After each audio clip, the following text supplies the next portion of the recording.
What's up? What's up? What's up? Hey, hey, hey, welcome, welcome, welcome. Listen, this is my third time live tonight. Y'all don't say I didn't give y'all nothing this weekend, because baby, I gave it to y'all this weekend. Okay. Real Housewives of Potomac reunion, season 7 reunion, part 1. That is what we're here to talk about. Let me say hi to the people, and then we're going to get this party started. Lemon Kush, hey, itty bitty 23. Did you get my cash app? You love Joy and Clifton. Yeah, so far they not bothering me on this show, and I like them on Ready to Love. I know a lot of people didn't, but whatever. La Queen, cool game, creative queen. Hey, drinks with D, what's up? Hey, KK, I'm glad to see you. Listen, we disagree, but you know how I feel about that. We can disagree down here. We adults, and I respect your opinion. You respect mine. Thank you for being here, my love. Hey, Virgin Love. Hey, Khadijah. Hey, Yana, what's going on? What's going on? Hey, Montrez. Yeah, child, I'm trying to earn the next 10,000.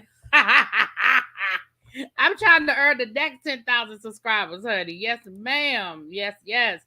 All right, you guys. I know that there are other people live discussing this, so I can appreciate the people who are here, and we're gonna have a good time. I know Scotty's live. I know Make It Make Sense is live. But and for those of you that are pulling double duty and you in 2 or 3 chats, thank you for being here. I appreciate you. Okay, it's 30 people in the chat now. If you guys could hit that like button, I would appreciate it. And let's go ahead and get into this. So, first of all, I'm gonna say for part 1 of the reunion, I was okay with it. I was here for it. I thought they did a good job. I feel like they were slow walking it in the beginning. Okay, I feel like they were slow walking it in the beginning. Okay, but I absolutely feel like the overall first episode was pretty good. We've already gone over the fashion, so they don't need for me to dwell on it again.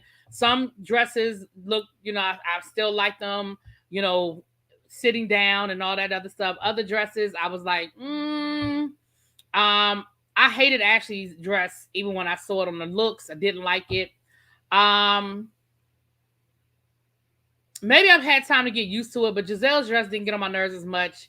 I'm still not crazy about it, but it wasn't the worst one out there. And Candace, I do agree, like we said on the reunion. Like we said on the review, when we reviewed all of the fashions, I feel like Candace's dress needed more. No, it needed more feathers. And once I saw it up close, it definitely needed more. More. It almost looks like they ran out of feathers and they tried to make it work instead of going back to the store, okay, and buying more feathers. But I still liked it. I just think it could have been more, right? Okay. The Whether You Like It or Not panel will be here tomorrow. So make sure you guys are here. It'll be here tomorrow. The Whether You Like It or Not panel, okay? All right. Now let's get into this. Hey, everybody coming in. Come through, Fresh Curls. Thank you. Hey, Tasha, Art World. I'm going back and forth. Well, I thank you. I thank you for making me part of the rotation, honey. Hey, Meg, give me shelter. Hey, Rebu. Ashley dress gave me rainbow couture.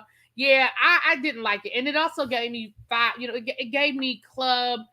I'm 21 and I'm going to my first club. Like I just it wasn't. And for this not to be her first rodeo, like girl, you've done this. Like you know what to do. You know better. But neither here nor there. Let me get to my notes, yeah. All right, so we have to start with Andy going in everybody's dressing room, and we see everybody getting their glam and everything. Really wasn't a whole lot with that. The funny thing I thought was when Andy asked Karen about Sharice being there, and the Grand Dame was like, "Well, you might as well. I mean, y'all filmed her enough this season." Oh, speaking of which, for those who did not know, honey, I got my candle. Okay, let me make sure I don't want to drop it. I got my Ladame. Got my Ladame 4-wick candle. I was going to burn it tonight, but I didn't. I was already burning another candle, but I think I'm going to burn it tomorrow while we're doing the Whether You Like It or Not panel. I think I will burn it tomorrow.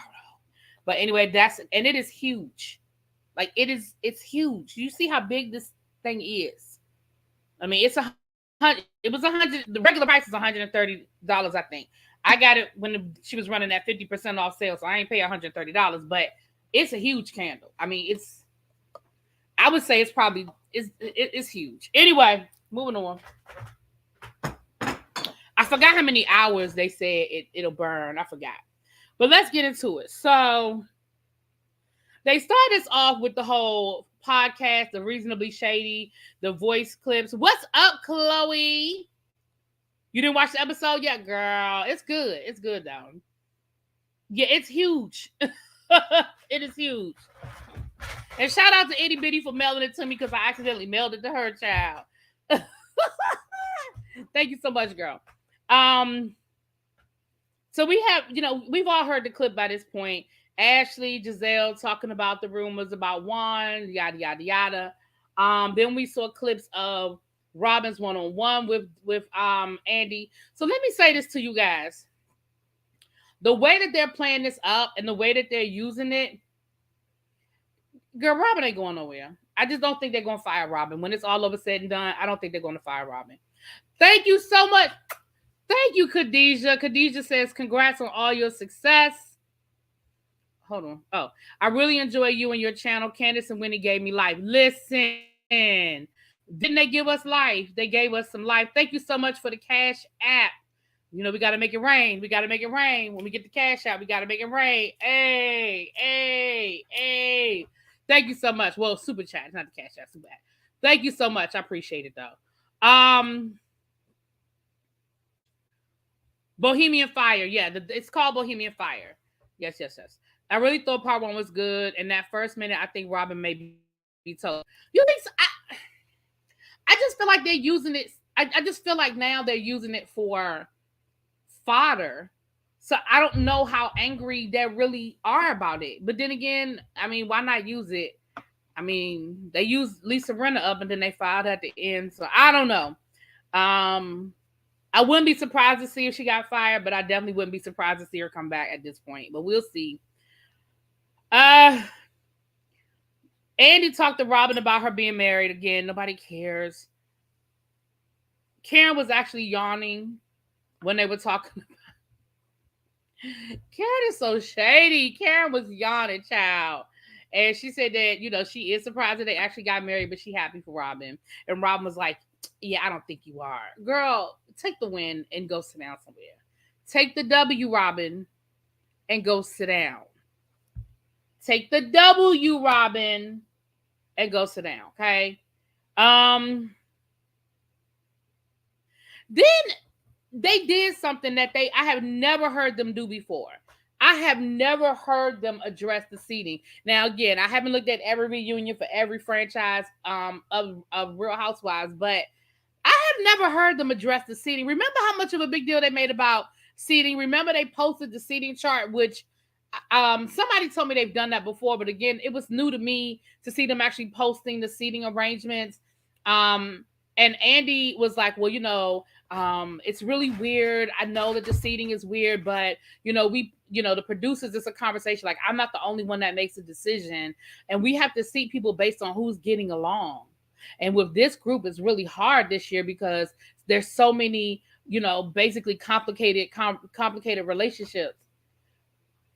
I thought that was interesting because, again, I don't remember that ever being a conversation. And if I'm wrong, y'all tell me I'm wrong because, again, I haven't seen every reunion for every franchise, but I don't remember that being a conversation before. Okay, give me shelter. Me too. I thought that was interesting. I don't know why they addressed it. I don't know what the issue is, but again, it's the first time that I remember them doing that. Is it because Carlos King brought it up? Andy tries hard to play down his role with production and nobody falls for it. Well, he did get sort of demoted a little bit. I mean, he's still very, intricate, but he's not the end all be all like he used to be before. But he's still, I still feel like he has majority say. That's interesting, Kina, that Carlos, that you feel like they're addressing it because of Carlos. That is very interesting. Shout out to Mims, who almost got 1,000 people in his chat over there. I'm just looking because I'm going to share it out because I forgot to share it out. And of course, he popped up first. Um, Shout out to him. So interesting. That is very, very interesting. So then we get on Ashley and her divorce. Listen, y'all stop me when y'all feel like I'm being petty. Let me break this down. First, they talked about Ashley dating Luke, the hockey player from Summer House, Winter House, whatever house. And they talked about the fact that Giselle is dating his friend from Summer House, Winter House, whatever. Don't care, whatever. Then we get to talking about how her and Luke aren't really together anymore, didn't really work out, and that Luke told her she needs to set boundaries. She did buy the house, which we found out in the season finale. And they were talking about how Michael has a key to her house. She's 7 minutes away from the penthouse or wherever, the penthouse. And Michael has a key to her house. And she was like, well, I have a key to Michael's. Girl, you been had a key to Michael's. You had a key to Michael's for 10 years. Now, granted, he could absolutely change the locks. And I'm not even saying, like, I understand in co-parenting situations, there may be a need for Michael to be able to get into your house without you being there or when you're not there. You know, he has the kids for the weekend. Maybe you forgot to pack, you know, his favorite blankie. I don't know. Maybe you have to go by the house because you still got some mail there. I'm not going to sit here and act like it is ridiculous and out of the realm of reality that this man might need to get into your house while you're not there. But here's the problem that I do have. From the story she told Luke, it was a 3-day weekend. Michael was supposed to have them kids until Monday. Michael decided to bring them back on Sunday for whatever his reasons were. I don't know if he was jealous because he knew she had a man over there. I don't know if he had a date. I don't know if the kids were just getting on his nerves. Like, I don't know what his issue was. He decided to bring them kids over. So then Luke had to sneak out the back door like he was some thief in the night because here come your kids. See, that's the problem with Michael having a key. Because see, if Michael didn't have a key, then you'd be like, oh, well, I'm not home. First of all, I wouldn't have been home. I wouldn't have been home. Listen, nowadays we have so many things with modern technology. You can leave me a text message. You can leave me a voice note. If it is an emergency, you can say 911. We're on our way to the emergency room. Dean has a fever. Whatever the situation is. But I don't have to answer the phone. And that doesn't make me a bad co-parent. It's your weekend. I have a date. You don't get to call me and say, I'm bringing the kids and not drop everything I'm doing. See, that's because he has a key and he can get his ass in. See, you have to earn that right to have a key, Michael, because I have to be secure in the fact that you don't, that you're not tripping. I have to be secure in the fact that you know that you're not going to misuse the privilege of being able to get into my home. And clearly Michael isn't at that place. Okay. That's the problem with Michael having a key. If Michael doesn't want Ashley at his house, he could tell security not to let her up the elevator. That's a fact too, Quintessential. Why did they let Carlos go if they're still listening to his opinion? I don't know. If Ashley spent more time on her situation than who's paying for Candace's home for 3 seasons, she wouldn't look so foolish. If Ashley mad because she can't ask Sheila for help, Michael is probably 80% owner of that LLC and will come over whenever he feels like. And that's the problem, Quintessential. So let's get into this. I got a lot to say about Ashley. We're going to be here for a minute. I hope I don't forget nothing else. Hold on. Quintessential, bring me back to the house because I don't want to forget my other point. You bring me back to the house. Let's talk about this prenup for a second, okay? Because I don't want to lose this. Ashley, you have told us so many inconsistencies as it relates to this prenup. First of all, you are a victim. In this case, you are a victim of oversharing. Because you didn't need to tell us as much as you told us about this prenup, because then we wouldn't be confused about how you got screwed. So let's start at the beginning and work our way back. You told us that your prenup was good for 5 years, but because you and Michael were going through problems and y'all reconciled as a show of good faith, you renegotiated the prenup and you signed on for another 3 years. But after those 3 years, then the prenup was supposed to be null and void, just like the first prenup of 5 years is null and void. So first of all, I'm called BS on that because it's been 3 years. And clearly that wasn't the case because you got screwed. So that's number one. Your timeline, your timing, what you told us, it doesn't make sense because it shouldn't matter what's in the prenup. If you waited out those 3 years, It shouldn't matter what's in the prenup. The prenup was supposed to be null and void. Now, if I'm wrong, put it in the chat because I don't remember everything, child. I don't remember everything. But y'all, if I'm wrong, put it in the chat. Okay? I would like to know what was in that post-nup because she is talking about the prenup. Okay, well, I think she's talking about the renegotiated prenup, which I guess is technically a post-nup. But I think that's what she's talking about, SDK. But either way, it's some inconsistencies here. It's inconsistencies. Number 2, you said that you weren't entitled to anything because they based it off of Michael's. First of all, Michael has a right to keep everything he earned before y'all got married. That's standard. I get it. But because he took the money that he earned before he got married and reinvested while y'all were married, you don't have a right to any money that he earned during the marriage because he reinvested the money he earned before the marriage, and that was his way of circumventing what he owed you.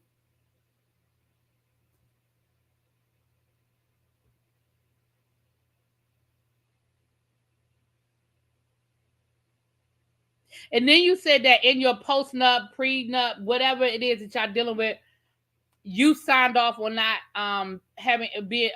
you signed off on no alimony.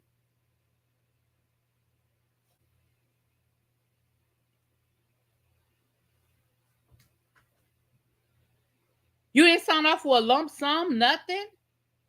Then you said that there are provisions in the paperwork that if you run into financial difficulty, then there is money. So you got to be getting ready to file bankruptcy before Michael gonna give you some money. That's what we doing. So what you are forcing me to believe is either A, you did not have an attorney review that paperwork. Because did y'all hear Wendy say, girl, why would you sign that? Why would you sign that? It is not about being a gold digger. It's not about, but let's be clear, Ashley, you married this man. You were still in your early teens. He was 50. You married this man. You didn't work. You didn't have a job. I mean, you were working when you met him.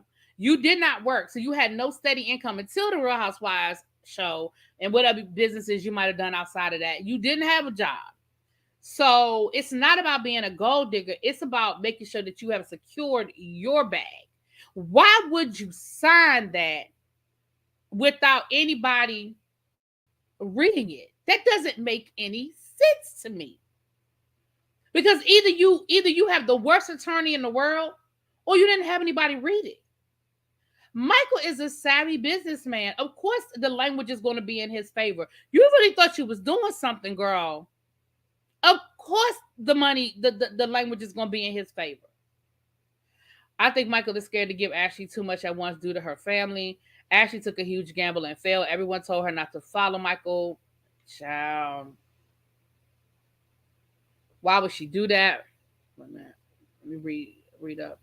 This is not what it was. Ashley made more money than him during their marriage because of this show.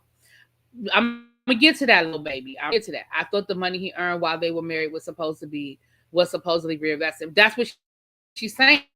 She's saying that because the money was reinvested, it was the money that she had before the show, and that's why I did not count as income. She did not read them and didn't seek any legal support. Right.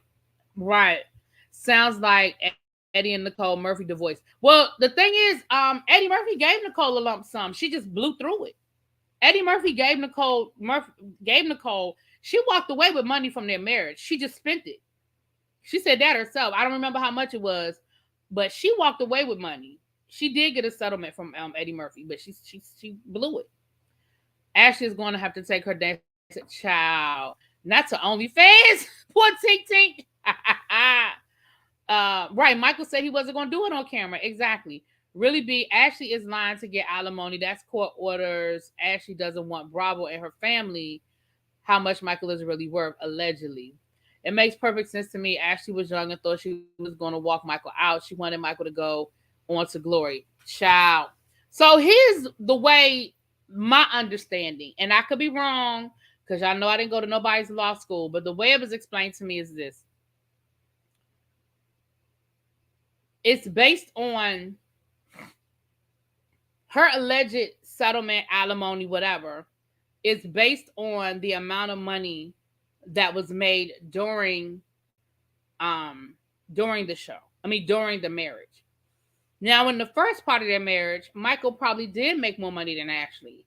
But dummy, you renegotiated your prenup while you had steady income and pretty good income because you were making money from the show. Now, a lot of people keep talking about the fact that Ashley has this yoga company that she makes pretty good money off of, and she doesn't mention it on the show, so she doesn't have to share the money with Bravo. I don't know that to be a fact. I've even said it before, but let's just assume for a minute that that's true. So you get your income from the Real Housewives of Potomac, your income from your yoga company, your yoga clothing company. If you take that income and you compare it to Michael's income, your alimony is going to be based off of that data. And that's probably why you didn't walk away from anything, but you thought that you would be eligible to half of Michael's income, period. No, you're eligible to half of what he made during y'all's marriage. But you got to remember, and I know, I mean, let's look at Donald Trump and his taxes. If you have the right tax people, you know how to make it look like you ain't making no money. Okay? We've had the Roni Ron for the last 3 years. I'm sure he clocked losses all 3 years. Remember, they had the failed restaurant. I'm sure he wrote off all of that as a loss. So the reality is, it may not be that the prenup was that horrible. It may just be that you miscalculated or misunderstood how it was going to work. Anyway, do I think that Ashley walked away with absolutely no money? I don't believe that. I believe that Michael gave Ashley money. I don't believe that. The second thing is, dummy. When she was arguing with Candace, she gonna talk about some. Well, I did walk away from the marriage with a house. No, you didn't.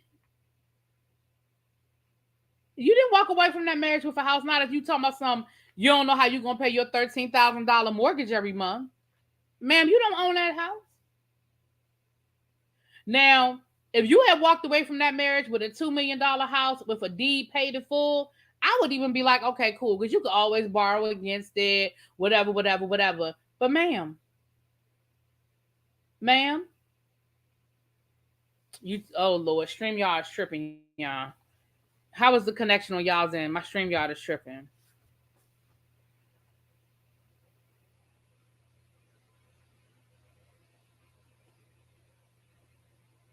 Ain't no way in the world you supposed to walk away from this marriage and you still own that mortgage. That's it's especially if I'm supposed to believe that you didn't walk away from the marriage with anything other than whatever child support you're gonna get. And if y'all got joint custody, you ain't getting that much child support. If Michael is gonna keep them kids as much as you had those kids, you ain't getting that much child support. Anyway, my Ashley, if you like it, I love it. And I love how Candace brought up the whole house situation, but she was like, y'all gave me a hard time for 3 years about living in a house that my mama bought, like it was something I should be ashamed of, yet you are okay living off of a whole man. I said, Candace, I'm with you when you're right, girl. They did, myself included. I probably made a couple of pot shots at Candace over the years. About her living in her mama house. I probably did. But she had a valid point. That's my mama. Don't be mad at us because we have money and my mother can afford to buy me a $2 million townhouse. Because let's be clear, that townhouse that Candace was living in was almost $1 million. It was almost I don't remember the exact amount, but it was damn near $1 million. And it was actually, I think they actually sold it for more than $1 million, but don't quote me on that because I don't remember all the numbers. Everybody gave Ashley too much credit. You're right, Kenya, and I'm one of them. I ain't gonna lie. I'm not gonna lie. I gave her too much credit. I did. Ashley should have taken a lump sum and purchased a house that was within her financial means. Let me tell you something. First of all, Ashley, the more you talk, the dumber you sound. Ain't no way in hell that I would sit on national television and say, I don't know how I'm gonna pay my $13,000 a month mortgage. First of all, you don't need no $2 million house. You bought a $2 million house. You let that man put you in a $2 million home that you don't know how you're going to pay the mortgage? Man, that don't even make good sense. It just doesn't. It makes no sense. Anyway, I beat that horse to death, child. Let's keep moving. Let's just keep going.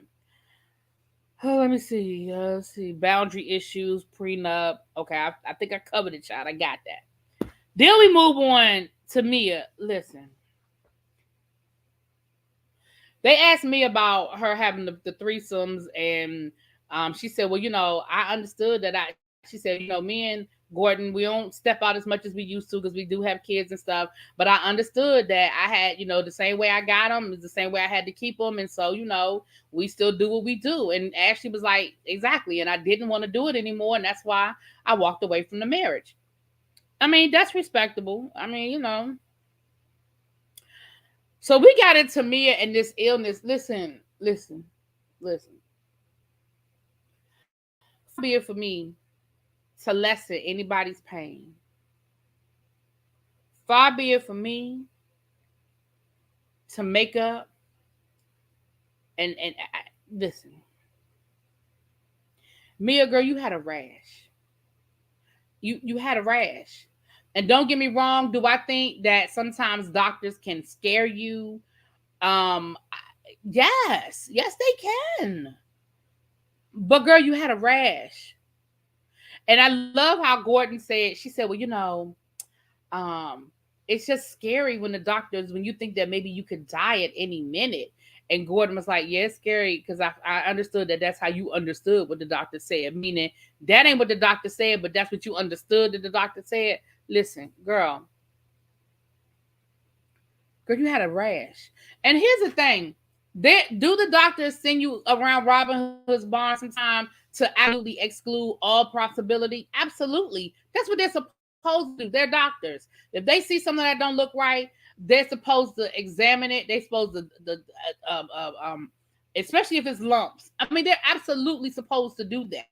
Y'all, I don't know what is going on with my computer. It is just, it's. Hold on, give me a second. Y'all say it looks fine on y'all's end, but on my end, it is crazy. It's looking crazy. Hold on, give me a second. I don't even have that much stuff open. I don't know why. Maybe my StreamYard is just tired. They said, listen, it's your third time today. We tired. I don't know. And then if y'all read between the lines of everything that they said, what it boils down to is your body is rejecting all that damn plastic surgery. That they said it in a nice way and they tried to break it down real nice like, but basically your body is rejecting the plastic surgery, ma'am. That's what it sounds like to me. Okay. You got fillers and lips and Botox and all this stuff. Thank you, Harold. Your body is rejecting all of the foreign objects and stuff you put in its body. It's too much. It's too much. Uh Silicone absolutely can be toxic, Janae.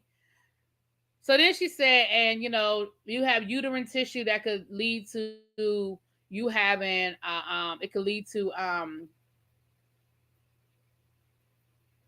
you having to have a hysterectomy. And I've already addressed that before. That is very common with women, unfortunately, especially when you get to become a particular age. So again, I don't wish bad on nobody, but me, a girl, you be doing a lot, and I can't with you and your exaggeration. They brought up the hot mic moment with Wendy. Now, Wendy, I gotta pop your hand a little bit now. Wendy, now I gotta pop your hand a little bit. You had a whole explanation for that hot mic moment when you was on Carlos King's podcast. And that ain't the exclamate. That ain't the explanation that you gave tonight, Wendy. Tonight you just owned it. Tonight you was like, well, I did think she was lying, but in that moment I wasn't talking about. They took it out of context. You had a whole explanation about that hot mic moment. Now I like you, Wendy, but I feel like what you said tonight was a little different than what you said down to the Carlos podcast. Now, if I'm wrong, put it in the chat. Say, no, really be. She did say that, but I felt like what she said tonight ain't match. But okay. Now she has silicone moving around her body, child. Me is a straight up liar, but rashes can sometimes be the starting point of certain cancers, so I'm not going to minimize that. My aunt's cancer started as a rash and then went into stage 2 within 8 months. And that's exactly why her doctors sent her for all of those tests. But her doctors never said you have cancer. Now they probably used the word when they were talking to her about possibilities. So you're absolutely correct, Lauren. It could be all of that. A rash. We know that a lot of times people who end up with skin cancer, that's what they see first. They see the little what they call them, the skin, what they call them, not graft, but we know that, and you're absolutely correct. And I said that for all along. Do I think that her doctors use the word cancer? Yes.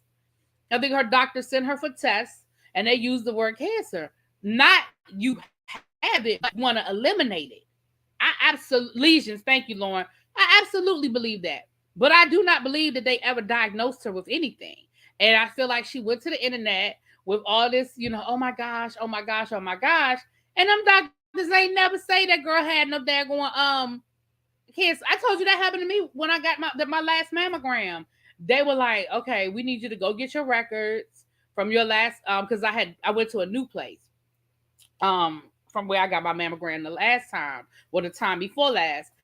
And they were like, we're a little concerned about something that we see, but we want to see your old mammograms first before we get excited. We want to get a record of your old mammograms because it could be scar tissue or it could be something else. I was nervous as hell. Okay, it took me 3 days because I had to take off work again. I had to call the place that I went to before. Then I had to go pick up the records, then take them back to the new place, and then they did a second mammogram on me. Then they had to review my records from the first one, and it took that whole process took like 3 days. I was nervous as hell for those 3 days. Nobody ever said you have cancer. They didn't. They just said we saw something we were a little concerned about, but we want to look at your old mammogram compared to this one, and then we want to do a second one just to see what we saw. But and don't get me wrong, I was nervous as hell. But ain't nobody say we think you got cancer. They said we saw something we was a little concerned about. Anyway, child. Mia should have kept quiet until she found out. The doctor probably said we need to check to make sure it's not. Exactly. Because doctors don't even talk like that. Well, they shouldn't. I can say no doctors do. But generally, I ain't never had a doctor throw stuff around. I've had doctors say we want to eliminate, we need to check for, we need to run tests. Y'all, I don't know what is going on. On my side, it is looking real choppy. Right, Kim, right, giving Kim Zodiac, child. Anyway. Then Mia tried to explain Business 101 to everybody on that couch, including Andy.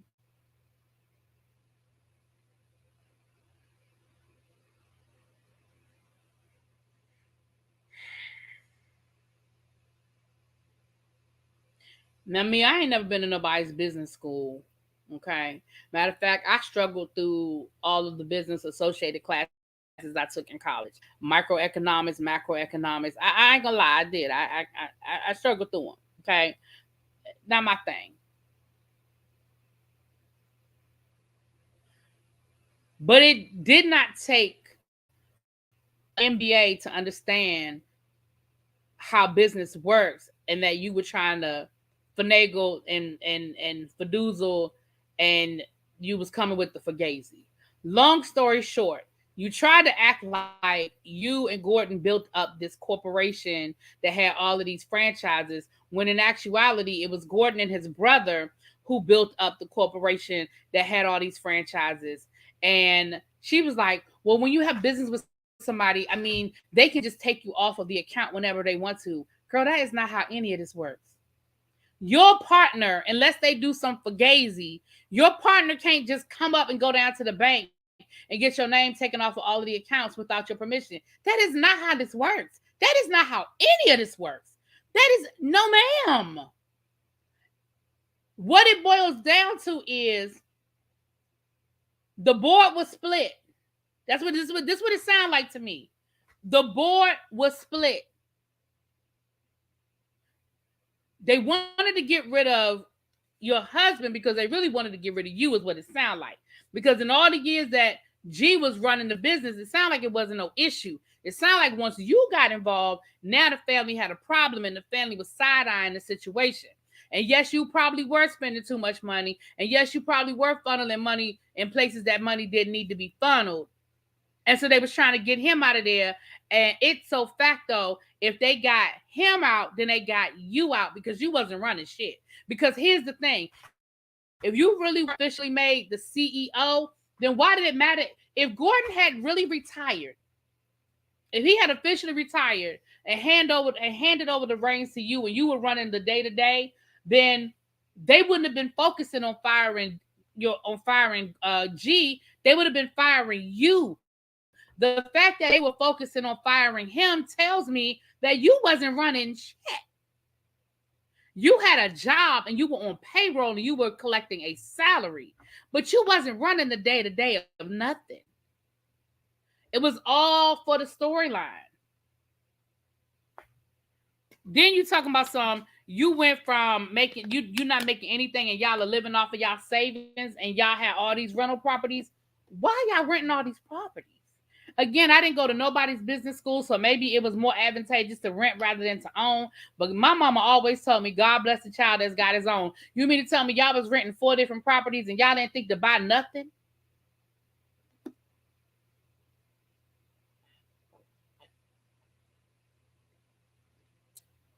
You ain't think about nothing.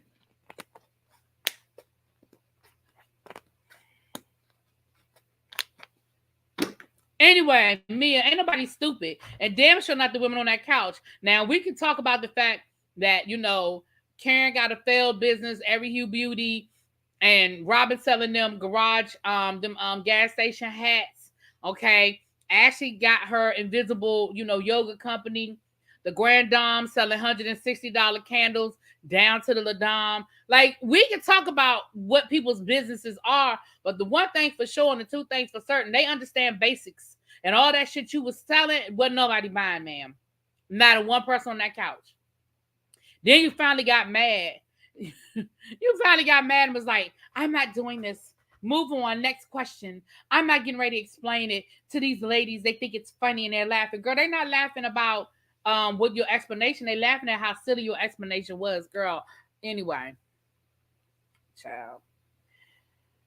Because I even tried writing it down. Let me tell you my notes. I said, brother business, revoke access, managing members, and then I wrote confusing. I just wrote confusing. I just wrote confusing. Because that's all it was, child. Bi-coastal child. She talking about something. We had a house in a town and a penthouse in North Carolina because we were bi-coastal. It's the same coast, Mia.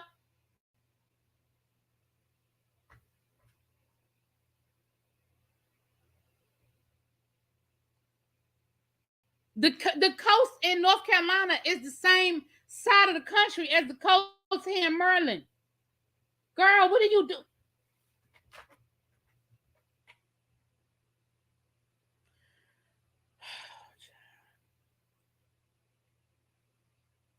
Girl.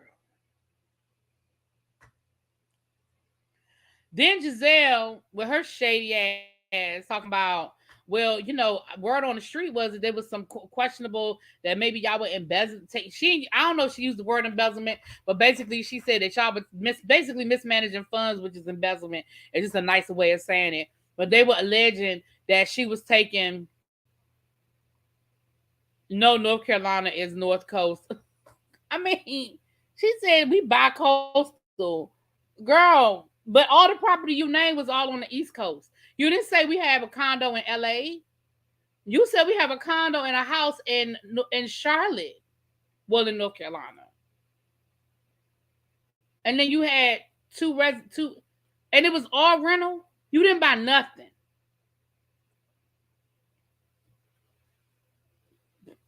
Potomac versus Chesapeake. It's still on the same side of the country. It's still on the same side of the country. That is not bi-coastal. Oh, child. That's the dumbest thing I ever heard. That you would put $65,000 into a house that you don't own. That's the dumbest shit I ever heard in my life. And if that's the kind of stuff that's why your ass got fired. That's why they got rid of G, because they said he must be. They said either he has some mental incapacitation or he is p-whipped. And if he is allowing this woman to spend damn near $100,000 on a house he does not own in 1 year, the first 6 months of them moving in, you didn't even say we had a rent to own contract. Who does that?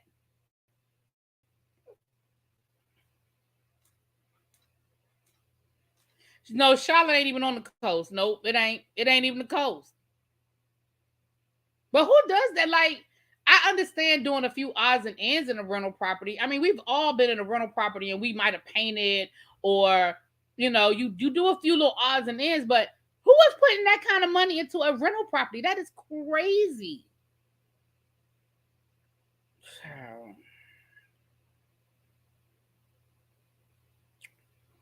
All right. Andy threw some shade at Giselle about not having a storyline, child. Child. So then we got into the Giselle and Candace situation. Listen. What up, y'all?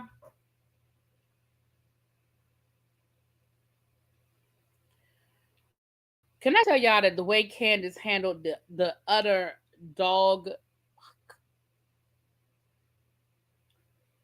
the way Candace handled Giselle's ass in these last 15 minutes of this part 1 reunion?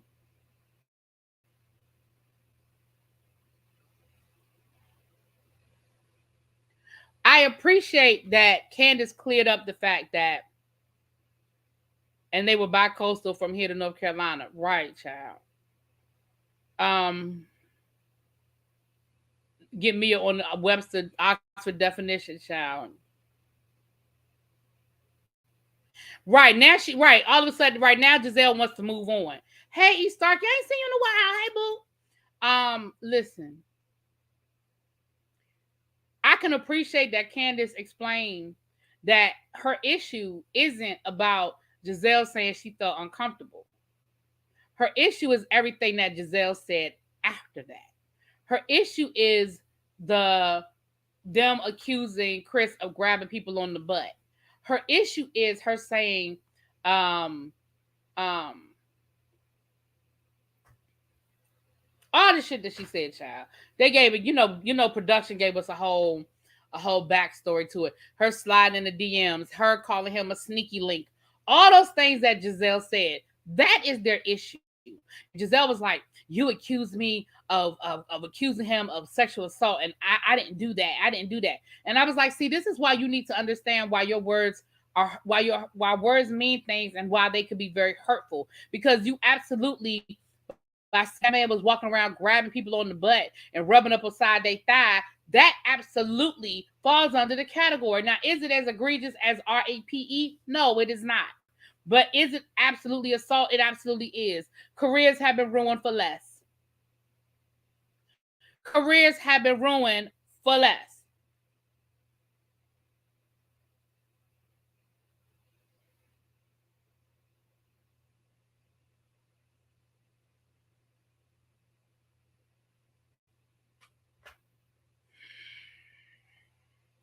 I like that she cleared that the apology was before the season aired and he didn't know. Exactly. The apology, first of all, the apology was if I made you feel uncomfortable. He never apologized like he did something to her. The apology was if I made you feel uncomfortable, then I apologize. And she tried to say that was an admission of guilt. No, he didn't admit shit. He just said, girl, look, if I made you feel uncomfortable, I apologize. But like Candace said, that even happened before they saw the episodes and they saw everything that Giselle said. And part of me feels like maybe he should have until he saw the editing and saw everything that Giselle said, because her reputation precedes her. Right? We know what her reputation is. Shout out to the 124 people in the chat. If y'all can hit that like button, I would appreciate it. So I'm not mad that Chris apologized, but I do wish he had waited. But again, I'm glad that Candace cleared that up because that apology came before they saw the editing and they saw the confessionals and they saw everything that Giselle said. Giselle, your words are dangerous. You don't get to just say, oops, my bad. You don't. You don't get to say, oops, my bad. Jonathan said, I actually stopped watching because of that. I just listened to y'all reviews to get the updates. She even said he didn't do anything. So what is he admitting to? She is so tired for doing that to him. Exactly. And then Ashley going to defend her, talking about something. Well, she does put a little extra sauce. She puts it's called lying.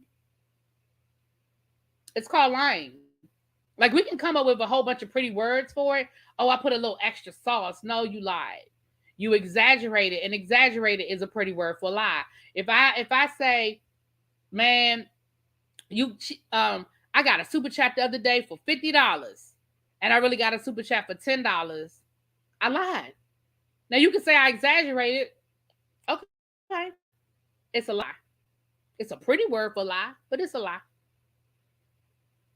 Giselle only apologized because of the backlash she received. If it would have been the other way, she wouldn't have said anything. I agree, SCK. I agree. Exactly, Meg. We don't exaggerate about that. That's not something to play with.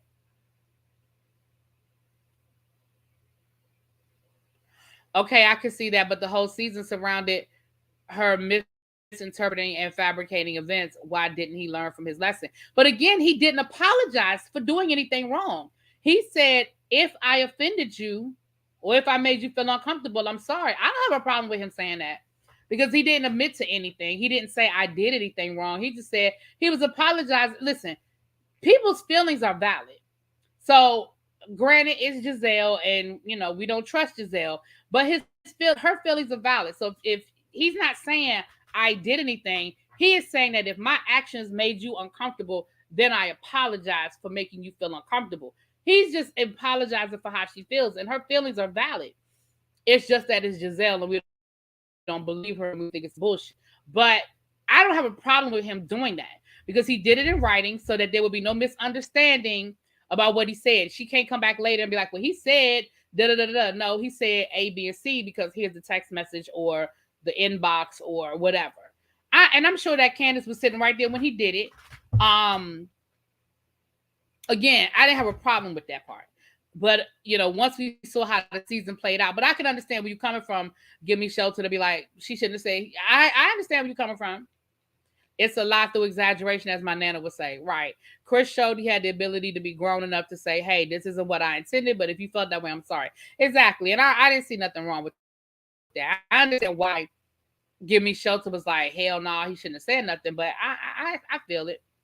The fact that Chris had to explain anything about this effed up lie by Giselle annoys me. I'm over this show after this reunion. Child, Raven, I feel you, girl. So, and I even wrote that in my notes. If I made you feel uncomfortable, I wrote that in my notes. Candace told her she could take that apology and shove it up her ass.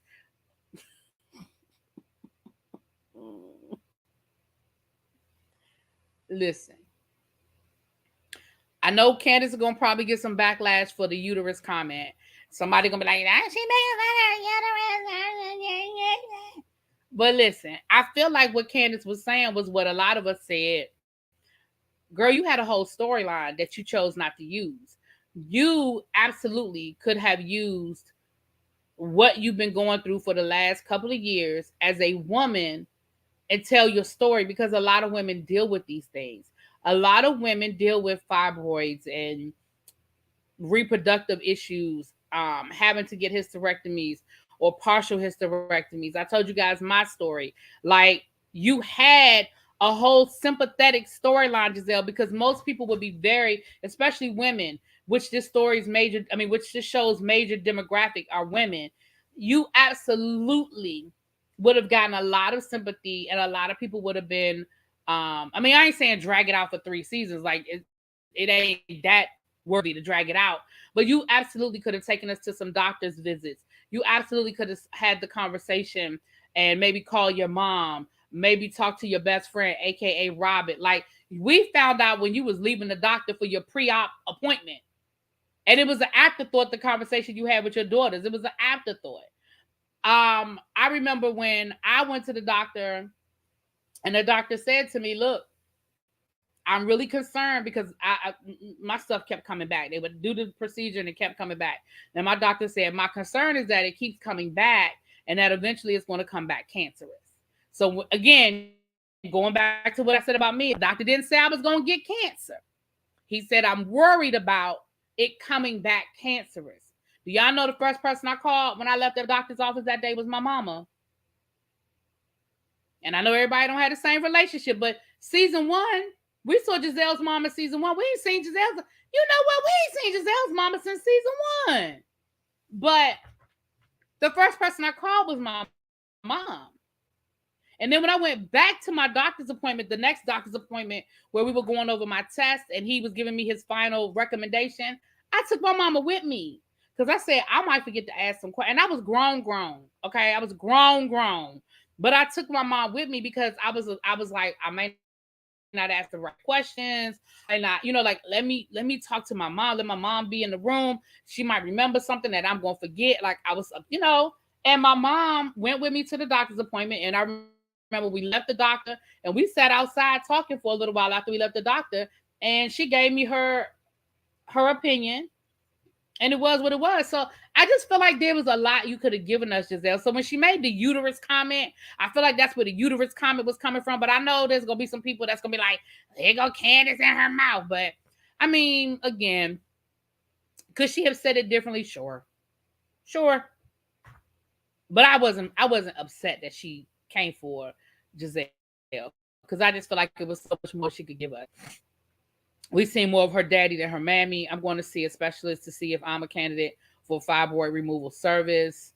Season 2, when she didn't want to get with that man because he didn't have enough money for her. Oh, that was season 2. Okay, so we haven't seen her mama since season 2. Okay. Yes, Tracy. Please stay on top of it, boo. Exactly. That's why I appreciate it. Okay, hold on. What did Xavier say, child? What did Xavier say?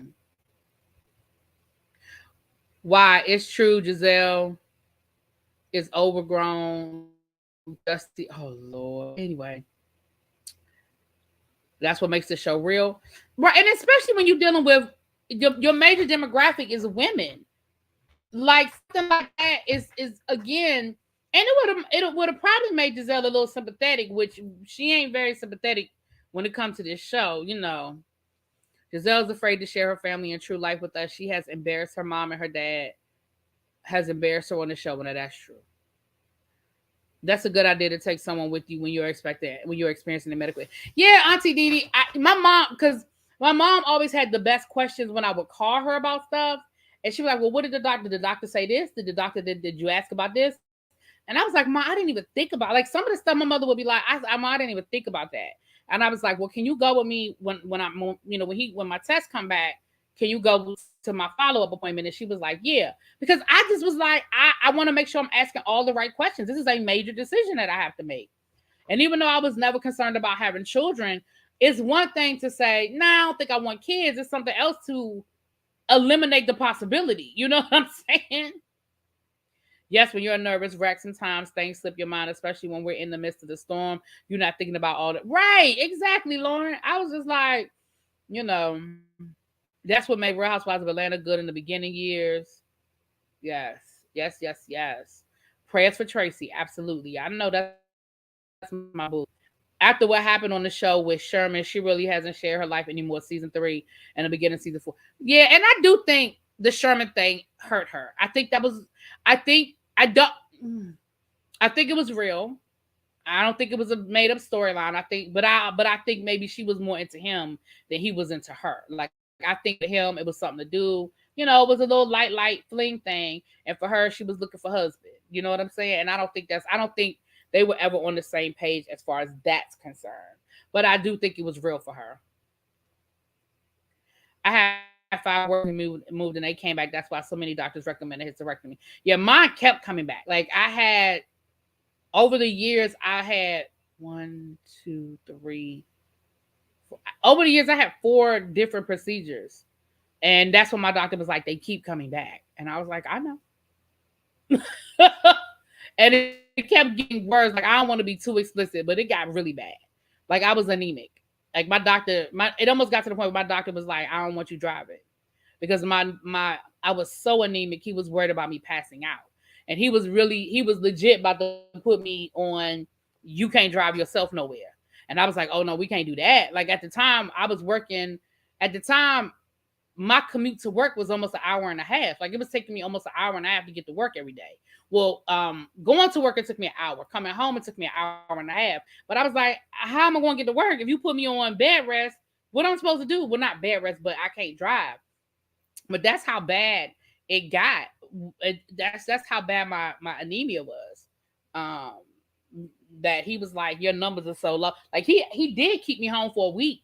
He was like, I need you to. He was like, I'm keeping you home. He kept me home for a week, and he wanted me to, he gave me of course I was on the iron medicine, and he had me eating all this stuff, and it was crazy. But yeah, it was bad. It was very bad. So you're blessed to have a good relationship with your mother. Thank you. Yeah, my mom, that's my boo. My mom's one of my best friends. Like, we didn't grow up like that. She wasn't one of those, I want to be my daughter's friend. My mama was like, I'm not your friend. Me and my mom didn't get to be like friends until I was no longer under her roof. Like, until I was no longer under her roof. Like, even when I came home from college, we was cool. But I was still under her roof. You had to get iron infusions. Ooh, now I never got to that.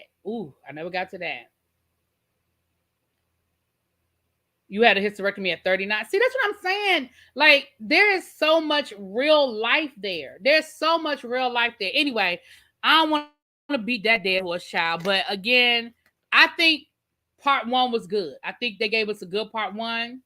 Not I love Candace, but I'll stop messing with her. I've been giving it to Candace this season. I really have it now. In past years, yeah, I've been, yeah. But I ain't been giving it to Candace this year. I really haven't. I always say my child needs me to be her parent, not her friend. And I wish more parents would feel like that. Like, the friendship can come later, but you are responsible for raising a whole responsible adult. And friends don't raise friends. You see what I'm saying? Like, my best friend, we didn't raise each other. We were there for each other. We supported each other. We went through a lot of shit together, but we didn't raise each other. Part 1 was an 8 in your opinion. What would y'all rate part 1? I thought part 1, again, it was slow in the beginning. I feel like they was dragging out the introductions and all that. I feel like that was slow. I feel like the first 15 minutes was kind of slow. But I think the last 20, 25 minutes was pretty good. I had laparoscopic myomectomy. I know I said that wrong. To remove 2 fibroids.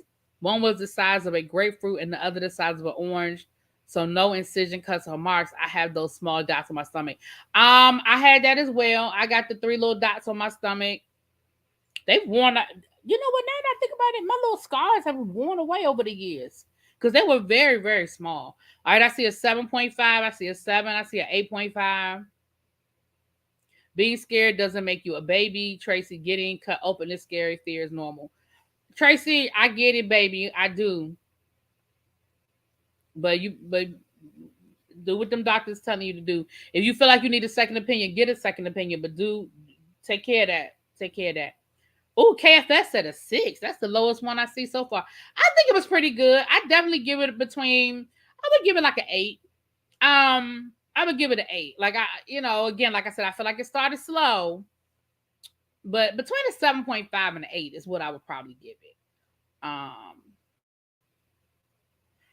It looks like next week we're going to get, excuse me, y'all. It looks like next week we're going to get Jacqueline. I think the coffee's wearing off, y'all. The coffee's wearing off. But I think next week we're getting Jacqueline, and it looks like both of them are bringing receipts, child. So we'll see what that ends up being. And I guess we'll get Sharice part 3, I guess. Ain't nobody giving, y'all said a 5, child. Andy was more engaged. Andy was a little shady, honey. The friendship comes when your friends are growing. It does. And me and my mom, that's one of my best friends now. I call my mama for everything now. I call my mom, like, when there's something going on, I have a serious life decision to make. it's either her. I either call one of three people. My mom, and I usually put like this. It's three people that I always call, but my mom is always one of those calls. Whether she's usually the first one, but if she's not the first one, she's the second one. I call my mom. I call my cousin, who's like my best friend, but she's my cousin. We blood related, and I call my best friend. Those are three people. When I got something serious going on, those are the three people I get opinions from. And I know that they have very different points of view. And I know that they're going to be honest. What's going on with Andy and Candace? I don't know. I saw memes of the video on Andy and Candace's relationship, but I didn't really like. I think a lot of people were making a big deal about him saying that she had the Cookie Monster dress on, but I didn't see what the big deal was because they connected it back to the whole Sesame Street joke that she did, calling Ashley's friend a Muppet. I feel like he was just trying to be shady and bringing the whole Sesame Street reference. I didn't take it that serious, but Mims did a whole video, so go check out his breakdown because I saw part of it. I ain't gonna lie, I didn't look at the whole thing yet, but I saw part of the video earlier when I was listening to it while I was driving back earlier, and then I got a phone call or something, so I never finished it. He was shady to Ashley's dress. He just said it looked like Cookie Monster. The cousin you traveled with, I bet. Yeah, my cousin that I went to France with last summer. Her. Yep. Yeah.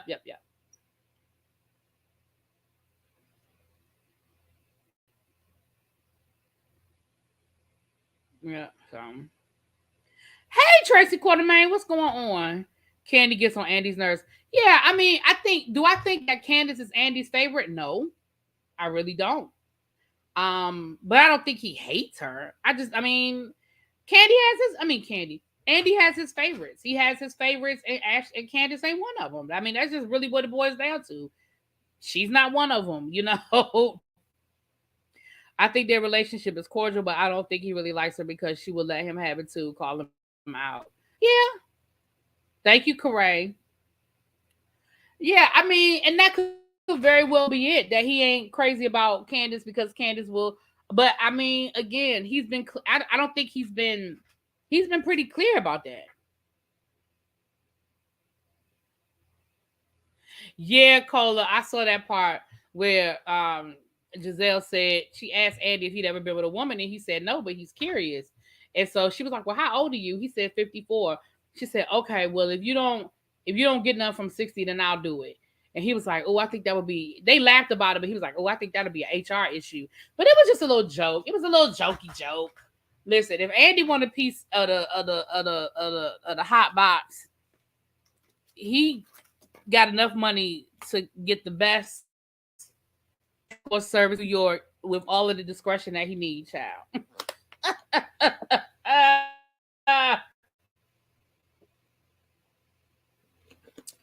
All right, y'all, let me get off of here. This is my third live of today. It's 113 people in the room. Listen, do not forget tomorrow night, the Whether You Like It or Not panel will be here 9:15-ish Eastern Standard Time. The gang will be here, and y'all know that we will be having a whole lot to say about tonight's episode. If you have not caught up on part one of the best of this season, please go check it out. It's on Terrence's channel, Giving You the Real Tea. It's on his channel. Part 2 is going to drop sometime this week, I believe, and I think it's going to be on JoJo's channel, Josiah.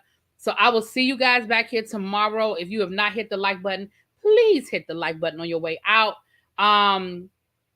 Child, we about to tear Mia ass up. Anyway, me and Giselle gonna get it tomorrow. I promise you they're gonna get it. And Robin. And Ashley. Yeah, they're gonna get it. You have great sound judgment from what I know of you, so I know your three people are level-headed and on point. Oh yeah. Thank you, Tracy. Oh yeah, and I probably will know tomorrow when the 10K celebration is gonna be. I'm tentatively Thursday. Tentatively it's gonna be it'll be Thursday or Friday. I know it won't be Monday, it won't be Tuesday. I'm not sure about Wednesday, but I think it's going to be either Thursday or Friday. So for those who weren't here, I said that I think I'm gonna combine. Y'all asked me for a Black History Month Kahoot, game night. So I said I may do, the 10K celebration, but it's gonna depend. I may combine two because I do want to invite. I want to open up the platform and invite, my YouTubers, my friends. So I don't know. I don't know. But I'll know by tomorrow. I'm gonna think on it tonight, talk to some people, and then I'll know by tomorrow. But we definitely gonna have a celebration. We definitely gonna have a celebration, bitches. Ooh, child, Candace went live an hour ago. I'm gonna have to go back and look at it. Candace and Chris went live, honey. Child, I'm gonna have to go check that out. Anyway, I am out of here. I will talk to y'all later. Peace. Thank you, Tracy. Yes, the Teacher Project 2.0. Y'all check us out over there. Whew, I'm out of here, y'all. Good night. Good night. Good night.